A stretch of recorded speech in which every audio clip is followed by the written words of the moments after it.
Laayoune is the capital of Morocco's southern provinces and part of the disputed Sahrawi area claimed by the Polisario front. The people here are Moroccan, but many are from the north, migrating south because of greater prospects. The garrison town has experienced massive growth in the past 25 years because of active investment by the Moroccan government, which has created wealth. The emphasis is on economic, not military might. In a desert area like Laayoune, the first obstacle is the shortage of water. It was vital to southern development. Without adequate drinking water, the population couldn't have grown. Modernization was essential in order to bring the south up to the same standard of living as the rest of the country. So the authorities built an expensive desalination plant. Even so, they're not able to meet all demands. Elle est d'une capacité de 7 000 mètres cubes jour, conjuguée avec les eaux des puits qui de 6 000 mètres cubes jour, nous a permis de satisfaire les besoins de la ville de Laayoune pratiquement à plus de 80%. Les besoins, bien sûr, sont toujours sans cesse croissants avec le développement démographique et urbanistique de la ville. Effectivement, la ville a connu avec le développement du secteur de pêche et d'autres secteurs. Fishing is an important industry in the south, providing local employment and fish for the whole country.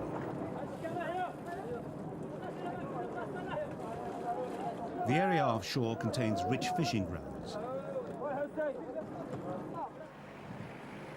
Laayoune is proving a magnet for all Moroccans. Financial incentives include subsidized housing and tax advantages, while civil servants can double their salary. All these inducements are part of Morocco's plan to keep the separatist Polisario front down and out, preferably in neighboring countries. A high standard of living and guaranteed jobs usually reduces the chances of unrest.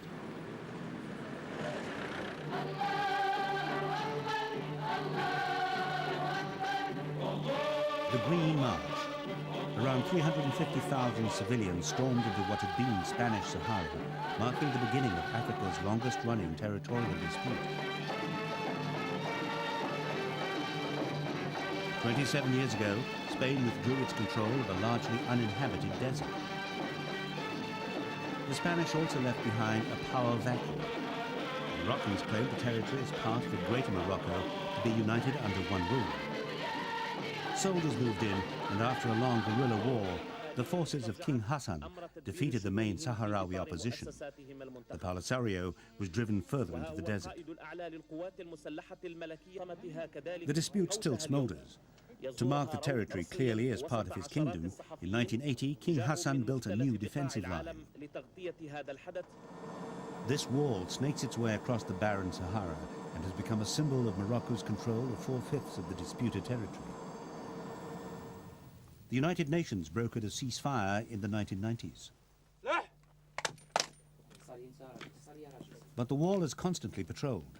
Around half of Morocco's army is stationed here. Artillery and other modern weaponry is mostly bought from the United States and France. No shots have been fired in more than a decade, but the cost of maintaining a military presence is big and rising all the time. On the Algerian side of the wall, Polisario holds hundreds of Moroccan prisoners. Some have been held by Polisario for more than 20 years. During the long stalemate, the only contacts they've had with the outside world are through television and the International Red Cross. Algeria and the Polisario front favor a referendum to decide the future of the disputed territory. But UN efforts to organize a ballot have failed, partly because of difficulties in defining who would actually vote. Polisario's prisoners are bargaining chips, but some get nowhere near the negotiating table. Bon, je m'appelle Ifra Saïd, matricule 19974 sur 75. This Moroccan soldier was captured more than 20 years ago, but even now is only willing to give basic details, including his name and number. His chances of returning home remain slim. Phosphates were initially one of Morocco's main economic reasons for getting a firm grip on the south. Although prices have recently dropped, the phosphate industry is still important because the country is the world's biggest exporter.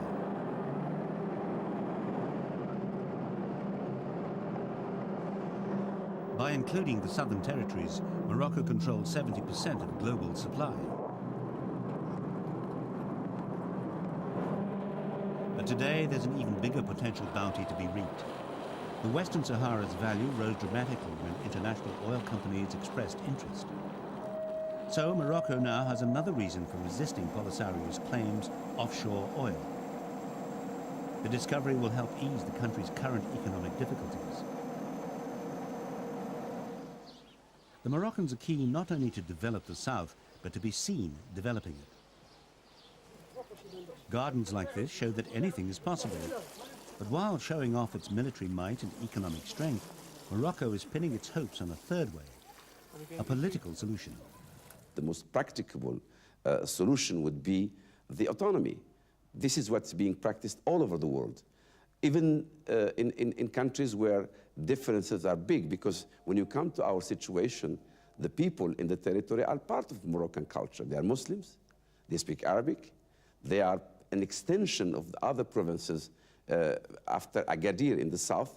So the conflict really, I mean, if you want to look at it, the bottom line of it is a geopolitical conflict. It's not a decolonization conflict. It's not a liberalization conflict. It is a conflict which was created within the framework of the overall Cold War period in the mid-70s between Algeria and Morocco. While Morocco is keen to promote the idea of limited autonomy in an effort to retain control of natural resources, Polisario remains adamant in its demands for independence for Saharawi. Getting the two to agree will be difficult, although the Moroccans say they're doing their bit. Morocco is in the process of passing essential reforms. We are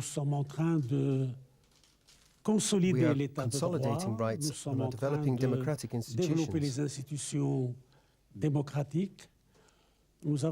We already started decentralization in 1976. Decentralization is not part of Polisario's peace plan. Its followers endure abject poverty and dependence on Algeria. Their children have never seen the promised land. Youngsters are more likely to take up education in Russia or Cuba than in the Western Sahara. They will probably then return to life in the camps. The ceasefire has held for a long time. But the longer that Polisario followers live on handouts, the more likely it is that their young men's frustration will turn to violence. Polisario leaders are concerned. It's a threat to stability, and the policy the United States and Europe want to pursue in the region to allow the peace plan to be abandoned and that we return to war. Going back to conflict is a threat to the entire region, and it has incalculable dimensions over a period of time.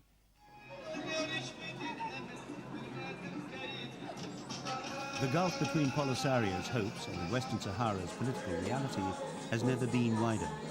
Now old enemies, Algeria and Morocco, both have an eye on the disputed area's economic potential.